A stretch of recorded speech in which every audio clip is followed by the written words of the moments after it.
And we have to see and we have to push, regardless of what it's been stated in a very biased French arbitration.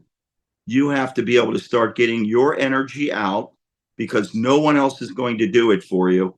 And the United States has to stand tall to secure your interests because right now, Baghdad, especially the Shia militias, are doing everything they can to destroy Kurdistan. I see it, my friends see it, and there's only one way to stop it, and that is with brute force. When you're attacked, you must secure your borders. This is going to lead. This is going to lead to a civil war because people will not stand for the shutdown of finances and just continue to take it. People will be starving. People will be without electricity, which drives production of water and food. Their behavior is reprehensible. And what we're seeing is a complete abrogation of responsibility to the people of Kurdistan. We're falling right back into the position where things are getting as bad as they were under Saddam Hussein. And we know that the first thing they need to do is shut down all finances of these rogue militias that are out to destroy Kurdistan. And the second thing they need to do is to deploy the federal troops along the areas to protect your interests, because this is Baghdad allowing a sovereign component of Iraq to be destroyed.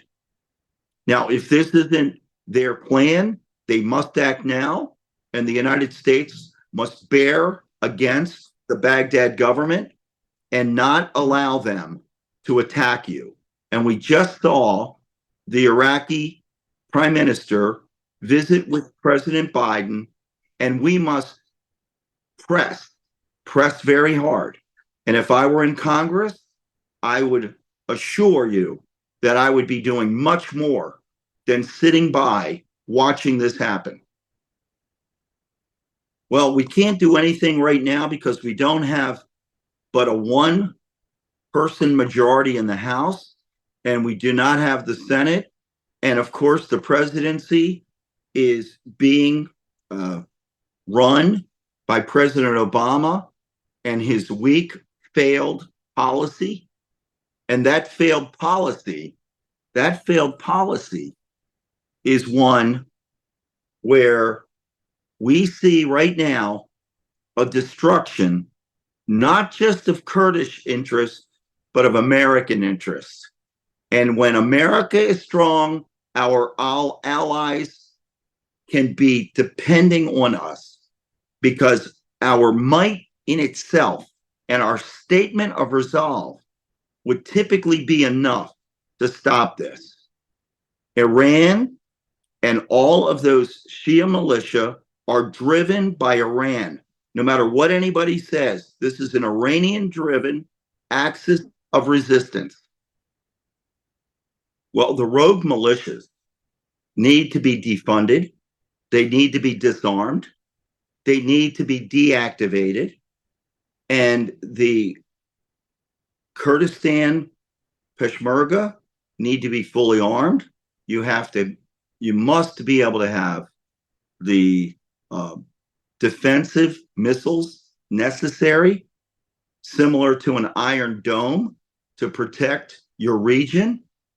And this is something that's an imperative.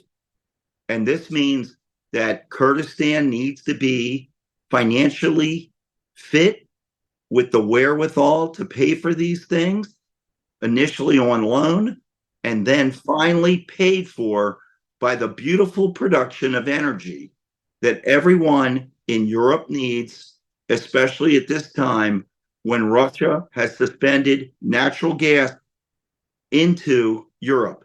And your natural gas is a double-edged sword.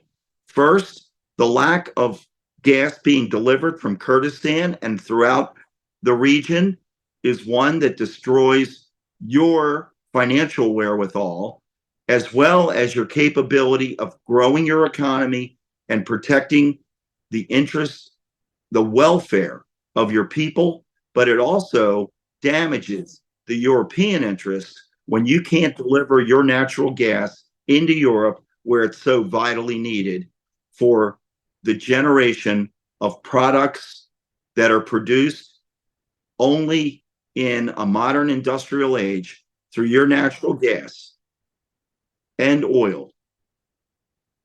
Well, as long as you have a a relationship that's good with Baghdad, you wouldn't need it. But we can see that Baghdad being driven by the worst interests of Iran is not working for the best interests of its people, the citizens within Iraq, that include the Kurds, that include also the Sunni within Al Anbar and those other Sunni that are throughout Iraq. And at some point, the Baghdad government is going to create, all in its own making, for not standing up for all of Iraq. They are leading this country to civil war. And at some point in time, this moment will happen unless Baghdad acts. And the United States, under a leadership of Donald Trump, would assure that Baghdad acted in the best interests of the Iraqi people. And that means every single minority, but also the Kurds, the Sunni, and the Shia, to keep a unified country. And I want to mention to your listeners, I'm running in Maryland in the 2nd Congressional District for your citizens of the United States, dual citizens, as well as those people that are permanent residents. I would ask them to donate to our campaign at davewallace.us. My interests are specifically targeted for the best interests of all of the Iraqi people, especially those downtrodden who are being harmed right now, this instant.